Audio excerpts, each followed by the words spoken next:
khawatir. Terlebih lagi Yo setengah berusaha menyadarkan Lisol yang emosi kepada sang ayah. Josh dan Lisol adalah dua pribadi yang berbeda. Josh sering tidak terkendali jika berada dengan sang kakak. Namun di lain sisi, sang ayah ingin Josh bisa menjadi penenang sang kakak jika sewaktu-waktu ia bisa mengacau. Hingga ketika sang kakak tengah mabuk dan mengajak Lilith bercinta, sebuah kekacauan terjadi karena Lilith yang sudah berubah kini berusaha menyentap Lisol. Sementara itu, Gisigu, Soccer, dan Trailer yang mendatangi area bengkel untuk mencari persediaan mulai bersiap. Karena ia tahu mereka sudah ditunggu oleh pasukan zombie. Di markas, Joseph yang berusaha membantu Lisol yang terluka malah terjebak sebuah rencana. Karena Joseph harus ditusuk oleh sang kakak dan ia pun dikunci di sebuah ruangan.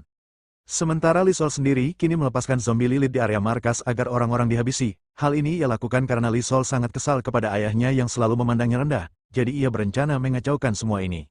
Trailer dan pasukan yang tiba di markas mulai khawatir dengan situasi yang terjadi di dalam, dan dari 150 orang yang tadinya ditampung di camp ini, menurut penuturan Joseph hanya 8 orang yang tersisa yang kini mereka berada di ruangan bawah tanah. Bagai dari itu, karena merasa khawatir, di sini Trailer berencana menjemput mereka dengan cara Bumper dan Soccer sebagai umpan pengalihan dikala mereka melakukan penjemputan. Beberapa waktu kemudian, penjemputan pun memang berlangsung mudah. Mereka pun berhasil membawa para penyintas ke area truk yang Soccer kendarai. Namun di sini Trailer harus tertinggal di dalam sebuah ruangan sempit untuk menyelamatkan keluarganya. Dan karena tidak ada pilihan, Trailer sebagai kepala keluarga yang baik mengarahkan anak, istri, dan kekasih Josh untuk pergi sementara ia akan melakukan perlawanan. Namun yang terjadi, Trailer malah dihabisi oleh para zombie. Sedangkan Josh, Charlie, beserta Joseph pun mampu menyelamatkan diri berkat pengorbanan dari sang ayah.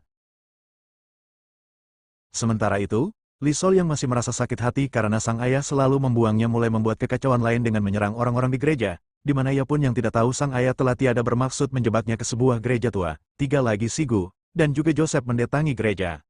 Charlie, Soccer, dan juga Josh yang menunggu harus dibuat panik ketika kedatangan Lisol yang kini menyerang Soccer untuk membawa Charlie. Karena ia terus-terusan merasa tidak dihargai oleh keluarganya, jadi ia akan merampas kebahagiaan sang adik yang kini ia miliki. Akibat perbuatan itu, Charlie kini tergigit, sementara Lisol yang sudah sangat keterlaluan mulai digilandang dan dihabisi oleh Joseph atas dasar hukum persaudaraan. Dari puluhan manusia kebal yang ada, kini hanya tersisa mereka saja, dan karena para zombie terus mengejar, Gisigu sebagai pemimpin keluarga kini mulai mengarahkan mereka pergi di mana ia akan melakukan pengorbanan agar fokus zombie teralihkan kepadanya. Dan inilah waktu pertarungan terakhir yang Gisigu lakukan untuk menutup kehidupan yang penuh pengorbanan. Di atas sebuah skoci kecil sambil memandang Gisigu, Charlie berusaha melahirkan anaknya dengan bantuan Joseph dan juga Josh. Meski sang anak berhasil dilahirkan dengan normal, tapi Charlie yang tidak memiliki keturunan kebal mulai merasakan perubahan di dalam tubuhnya akibat gigitan. Hingga film pun kini selesai.